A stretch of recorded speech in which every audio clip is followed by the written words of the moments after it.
결혼정보회사를 잘 선택하는 건 없다고 봐도 과언이 아닙니다. 없고요. 결혼정보회사에서 안 만나고 밖에서 그냥 소개팅으로 만났으면 헤어졌을 것 같거든요. 100번이고. 근데 내가 이 사람의 백그라운드 400억 그리고 집안 를 받았어요. 근데 이제 내가 눈이 안드로메다로 갔잖아. 그냥 또라이가 됐잖아. 그래서 그냥 뭐 디폴트가 200억, 뭐 400억 뭐 이래버리니까 그분이 좀 대기업 다니시는 분이었거든요.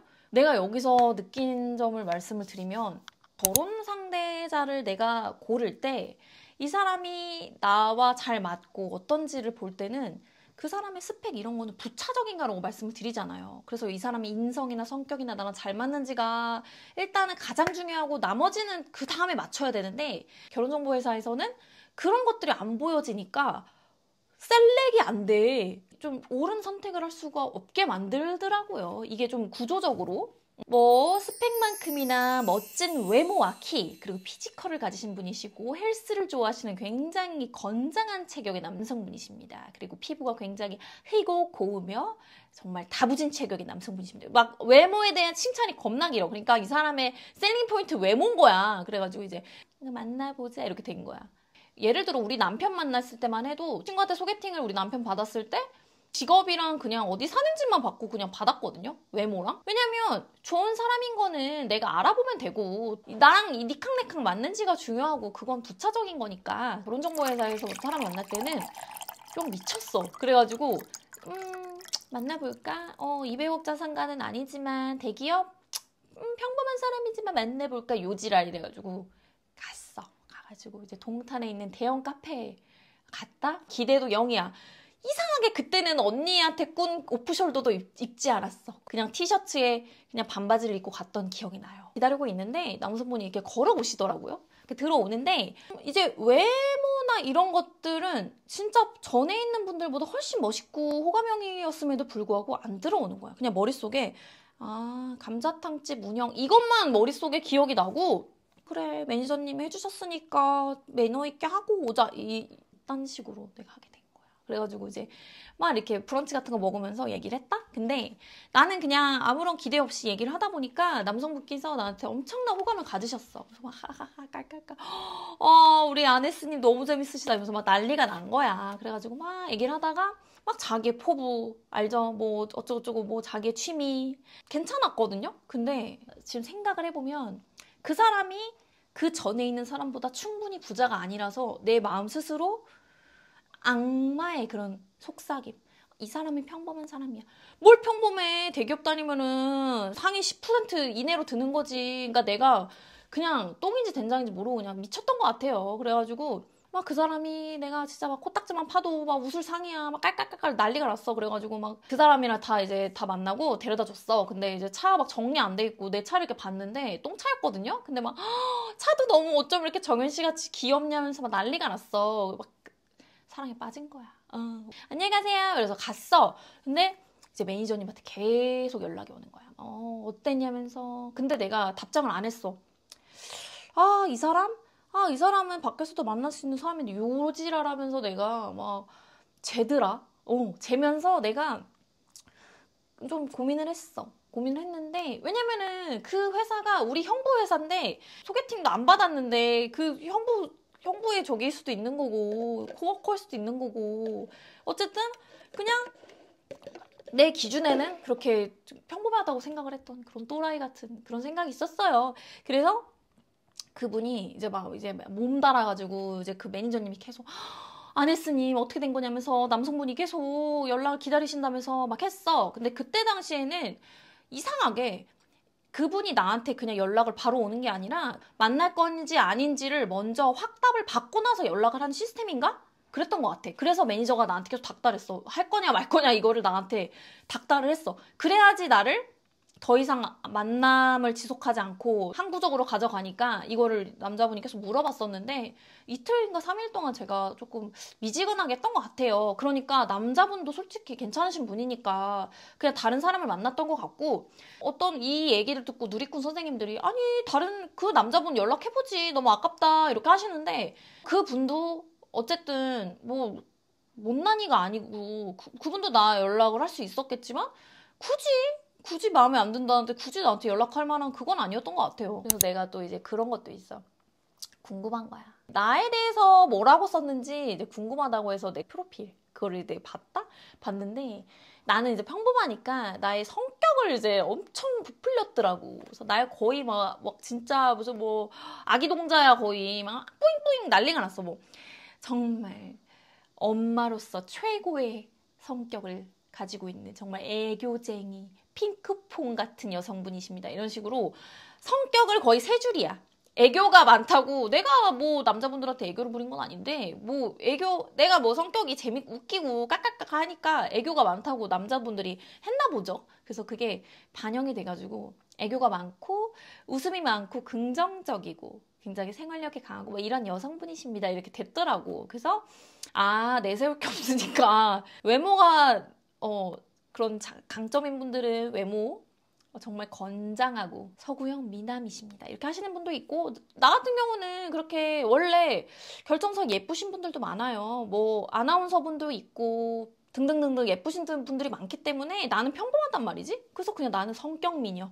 웃기다, 귀엽다, 재밌다 이런 식으로 소구 포인트를 가져가셨더라고. 그래서 어쨌든 간에 그래서 그 사람과의 만남을 뒤로 하고 이제 그 다음 프로필을 받게 됩니다. 다른 사람들을 만나면서 어쨌든 내가 그렇게 뛰어난 사람도 아니고 좀 내가 메타인지도 되고 만나면서 매니저님들한테 피드백도 받잖아요. 그래서 좀 메타인지나 아니면 피드백을 받으면서 좀 그래 내가 조금이라도 괜찮으면 적극적으로 하고 나이 같은 것도 그냥 배제하자. 나이가 많더라도 만나자. 이런 식으로 계속 조율을 했던 것 같은데 그래서 마지막에 제가 6개월 만났던 남성분이 있어요. 그래서 그분이랑 만나면서 좀 정지를 했거든요. 지금 횟수가 남아있는데 아무튼 그 마지막 분을 또 이제 만나게 됐어요. 그래서 그 사람이 프로필에 왔을 때 그냥 스펙이나 이런 것들도 되게 재밌고 회사도 되게 재밌었고 하는 일들도 되게 재밌었어요. 그리고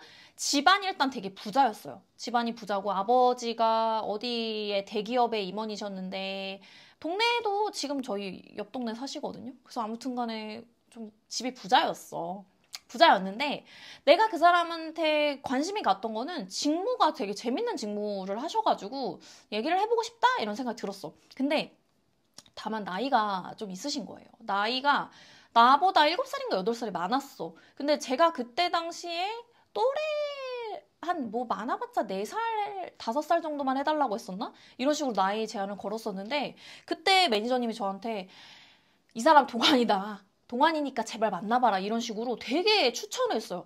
이 사람 왠지 아네스님이랑 잘 맞을 것 같으니까 만나봐라. 동안이다.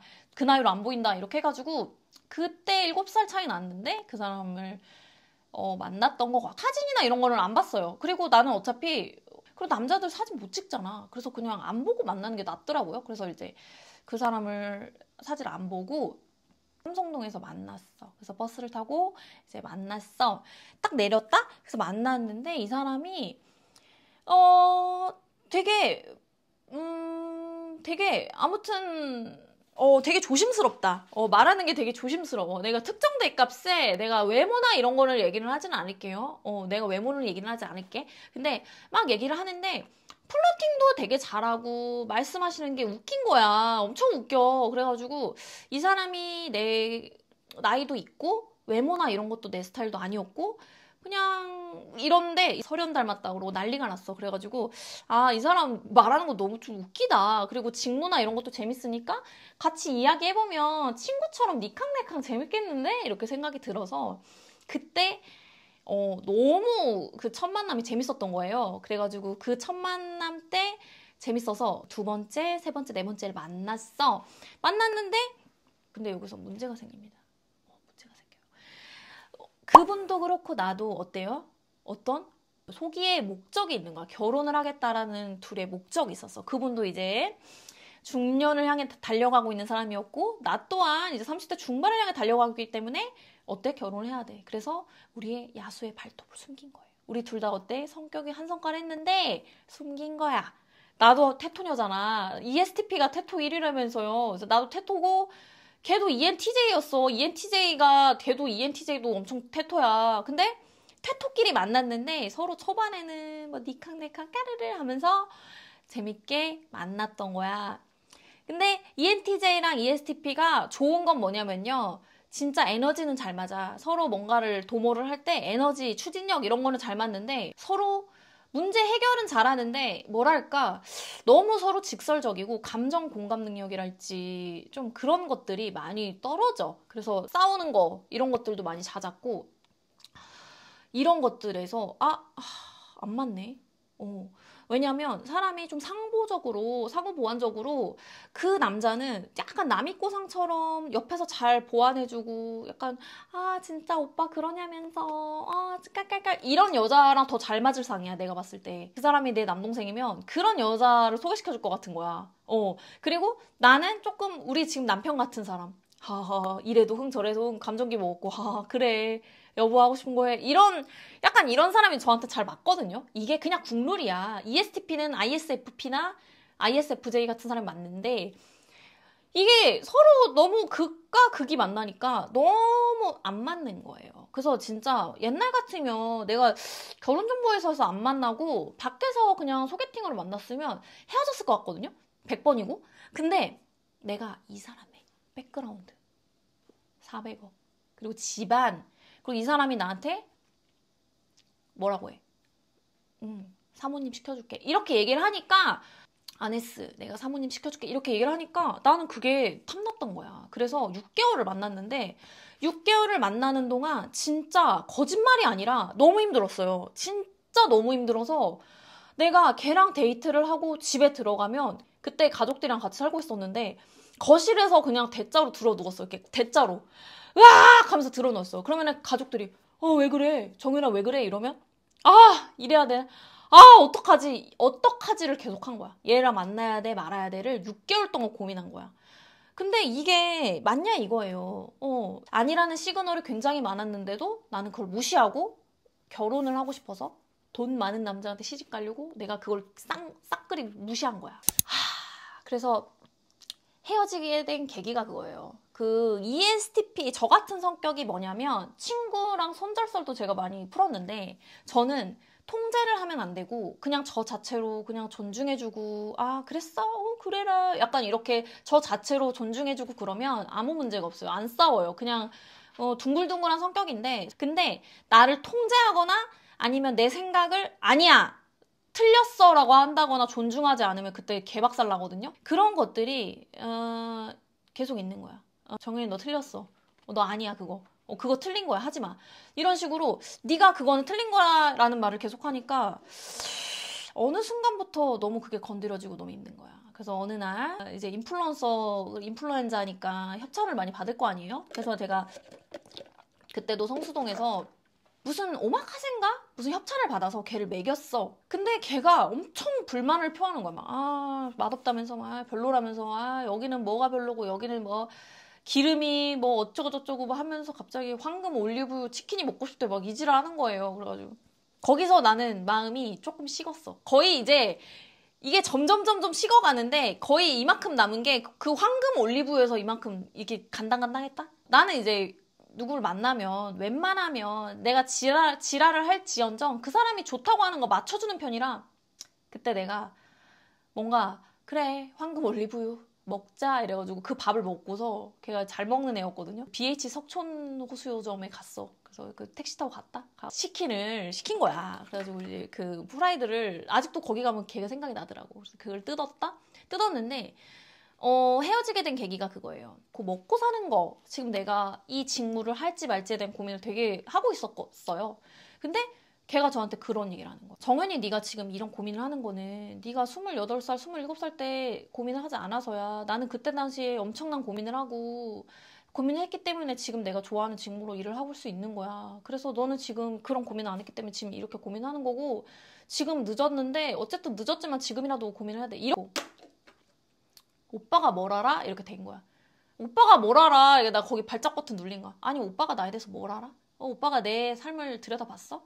왜냐면 금수저들은 금수저 포함 동수저, 은수저들은 자기에 대해서 생각할 시간이 굉장히 많아요. 자기의 자아실현이라든지 자기의 미래나 이런 거를 생각할 시간이 굉장히 많은데 먹고 살기 바쁜 그리고 20대 때 자립이 안 된 청년들은 자아실현을 생각할 겨를이 없어. 자기 먹고 사는 거 지금 월세 내기 바쁘고 내가 지금 엄마한테 뭐 생활비 갖다 줘야 되는 친구도 있을 테고 이런 친구들이 자기의 직무가 피탄지를 고민할 수가 없단 말이야. 그러니까 그런 얘기를 하는 게 굉장히 선 넘고 에스크 같은 그런 측면이라는 거죠. 사람이 다 다르고 처해진 상황이 다른데 그러니까 나는 그게 너무 킹받아가지고 그때 헤어졌어요. 헤어진 거지. 그래서 걔랑 그렇게 헤어지고 나서 현타가 너무 많이 오고 6개월을 내가 그렇게 그 친구랑 결혼을 하려고 그렇게 어쨌든 참았잖아. 가치관도 안 맞고 성격도 안 맞고 걔가 하는 그런 무시 발언들 그리고 좀 선민 사상이나 이런 것들 여러 가지 등등등등등등 이렇게 있었는데 이 사람이 성격이 안 좋다. 인성이 별로다. 까칠하다라는 것들을 다 말해주고 있었는데 나는 그런 것들보다 400억. 아니 그 돈이 내 돈이냐고요. 근데 그거를 아니야 얘는 돈이 많지. 내가 그래서 많은 영상에서 장점 많은 사람보다 단점이 조금 참아지는 사람을 만나라라고 얘기한 게 그거예요. 그분이 너무 좋은 분이고 나한테 많은 영감을 주고 좋은 멘토 같은 역할을 하신 적도 있었지만 헤어지게 된 건 뭐예요? 단점이 나한테 받아들여지지 않으니까 헤어진 거예요. 결혼 생활을 했었으면 걔는 우리 집을 무시하고 그랬을 사람이야. 왜냐면 그 사람은 굉장히 자기가 가진 자산에 대해서 되게 자부심을 느낀 사람이고 자기가 어떤 그런 리더십이 있기 때문에 내 말에 복종해 라는 그런 식의 사람이었거든요. 그래서 항상 그런 얘기를 했었어. 성공한 남자랑 사귀는 기분이 어때? 맨날 이렇게 얘기하고 그리고 내가 결혼을 얘기를 할 때도 내가 반반으로 하자고 했거든요. 근데 걔가 나한테 뭐라고 했냐면 내 자산이나 이런 것들 우리 집안을 미루어 짐작했을 때 이미 반반이 아니야 정연아. 어떻게 반반하겠다는 거야? 안 돼. 이렇게 얘기를 해서 너는 이미 나로 인해서 대출을 안 받아도 되잖아. 너는 이미 누릴 수 있는 거야. 나랑 결혼함으로써 다 누리는 거야. 그런 얘기를 왜 하시는? 이런 걸 밥 먹듯이 숨 쉬듯이 하고 가스라이팅이라고 해야 되나? 약간 그런 자기의 가진 그런 것들을 넌 누릴 수 있다. 나를 만남으로써 너는 치트키, 인생 치트키다. 이런 얘기를 계속 했는데 나랑 만나는 게 장점이야, 장점이야, 장점이야를 얘가 계속 얘기를 하니까 얘가 가진 단점들을 내가 받아들일 수 없다라는 사실을 잊게 만드는 거예요. 근데 우리가 계속 알아둬야 될 사실, 우리가 이혼 숙녀 캠프나 저기 뭐 여러 가지 이혼과 결혼 사이 이런 여러 가지 컨텐츠 많잖아요. 거기 보면은 결혼을 하고서 이혼을 못 하시는 분들이 장점이나 그 잘해준 것 때문에 이혼을 못 하시는 경우가 많거든요. 못 헤어지는 사람도 마찬가지로. 근데 정말 나한테 잘해주고 이래도 날 때리거나 나의 그런 자존심을 긁는 걸 계속 한다거나 이러면 헤어져야 되는 거잖아요. 근데 사람이 조금 너무 잘난 사람을 만나다 보면 그게 살짝 무력화될 때가 있어. 나도 경험을 해봐서 알잖아. 말씀 안 드리는 2-3명 정도 더 계시거든요. 근데 그분들은 좀 임팩트가 없어가지고 얘기를 안 했는데 지금 제가 생각나는 분들을 좀 얘기를 해봤고 제가 이렇게 결정사에서 사람들을 2명을 사귀고 그리고 여러 사람들을 만나면서 느낀 점은 일단은 결혼정보회사에서는 나랑 정말 맞는 사람인지 판단을 하기 어렵고 A랑 B 중에서 누구를 만날까라는 의사결정을 하실 때 무조건 장점이 더 많은 사람을 선택하시기보다 단점이 조금 덜 극명한 사람, 단점이 덜 극명한 사람을 선택을 하시는 게 좋은데 여기서 단점은 그게 바로바로 캐치가 되는 게 아니기 때문에 딱 봤을 때 더 화려한 사람을 고르게 되고 더 멋진 사람을, 언변이 더 뛰어난 사람을 고르게 된다라는 단점이 있어요. 그래서 결정사에서 사람을 만나든 소개팅에서 사람을 만나든 결혼 상대자를 선택을 할 때 너무 그렇게 성급하게 선택을 하시기보다는 조금 나랑 맞을 만한 그리고 그 사람의 단점이 나한테 덜 긁히게 할 만한 그런 사람을 선택을 하시면 더 만족도가 올라갈 것 같아요. 왜냐면 그 사람의 장점을 보고 결혼을 하면 그 사람의 장점이 사라지면 결혼은 유지할 만한 그런 동인용이 없어지는 거니까 저는 저희 남편이 다이가 잘리고 경제적인 능력이 없어져도 제가 케어할 수 있는 그런 각오를 하고서 결혼을 한 거거든요. 저희가 남편한테 항상 얘기를 하는 게 그거고. 그래서 이 사람의 그런 장점만 보고 결혼한 게 아니라 정말 장점이 없어졌을 때도 케어할 수 있는지, 그리고 이 사람이 단점이 나한테 많이 안 건드려져서 생활 전반에 있어서 별로 불편함이 없는지. 그래서 어떤 그런 시그널은 만날 때마다 싸우는 거, 만날 때마다 스트레스 받고 진짜 죽여 살려 헤어져 말어, 이런 만남은 조금 이제 안 맞는다는 시그널이라, 이 사람이 잘못되고 내가 잘못된 게 아니라 안 맞는 인연이 있다는 거예요. 그래서 그런 거는 굳이 500억 할아버지라도 안 만나는 게 좋다, 이런 생각이 들어서 사계절을 무조건 겪어봐야 된다라고 하는 거는 그 사람의 단점이 참아질 만한지를 보라는 거거든요. 그 사람의 어떤 발작 버튼, 그 사람의 방어 기제, 그 사람의 단점, 이런 것들을 보고서 이 사람 단점 이 정도면 괜찮네. 남편이 너무 사랑하고 우리 남편 너무 좋다 그래도 제 남편이 단점이 없겠어요? 저도 단점이 없겠어요? 다 단점이 있어요. 근데 그 단점이 서로한테 그렇게 크리티컬하지 않아 하는 거예요. 네, 그래서 저는 좀 욱하는 성격이고, 저희 남편은 조금 화가 나고 그러면은 약간 동굴로 들어가는 성격이거든요. 근데 그런 것들이, 저는 동굴로 들어가는 거에 대해서 화가 안 나요. 왜냐면 저도 그게 존중이 되고 괜찮거든요. 그리고 조금 남편이 저한테 좀 잘 맞춰주는 것들이 어느 때는 조금 답답할 수가 있어요. 자기 얘기를 잘 안 하고 답답하고 우유부단할 때가 있는데, 그게 단점이라고 느껴진 적 없고 그게 장점이기 때문에 거기서 수반하는 거라서 저는 너무 괜찮아요. 그래서 그런 남편이 가지고 있는 단점이 저한테는 단점이 되지 않고 오히려 그냥 아무 생각 없기 때문에 결혼 생활을 잘 하고 있는 것 같아요. 그래서 제가 남편이랑도 얘기를 하면서 어젠가, 오빠 근데 나 솔직히 말해서 진짜 불만사항이나 나랑 살면서 좀 짜증나는 거 있으면 얘기해.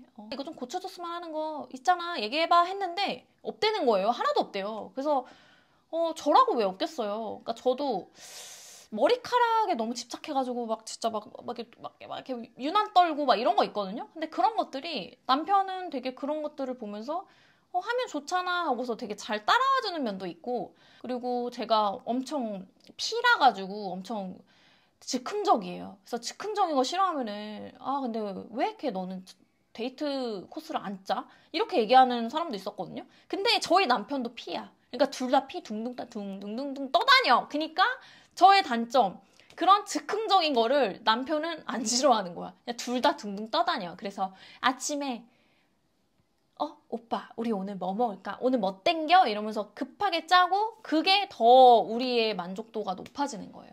그렇다고 제가 살면서 모든 걸 약속을 안 짜겠어요? 저의 삶의 플랜은 딱 정해져 있는데 데이트할 때만 그런 건데, 어찌됐든 간에 고로합니다. 결혼정보회사를 잘 선택하는 건 없다고 봐도 과언이 아닙니다. 없고요. 결혼 상대자를 잘 고르는 방법도 없습니다.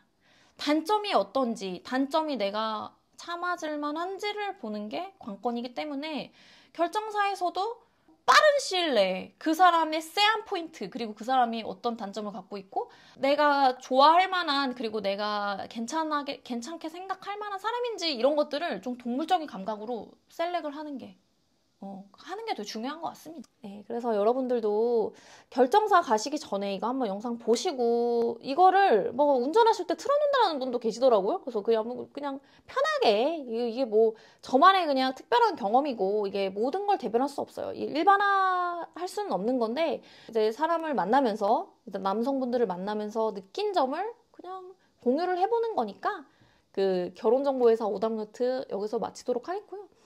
네. 궁금한 점 있으시면 댓글로 써주시기 바라겠습니다. 구독, 좋아요도 부탁드리도록 하겠습니다. 그럼 안녕!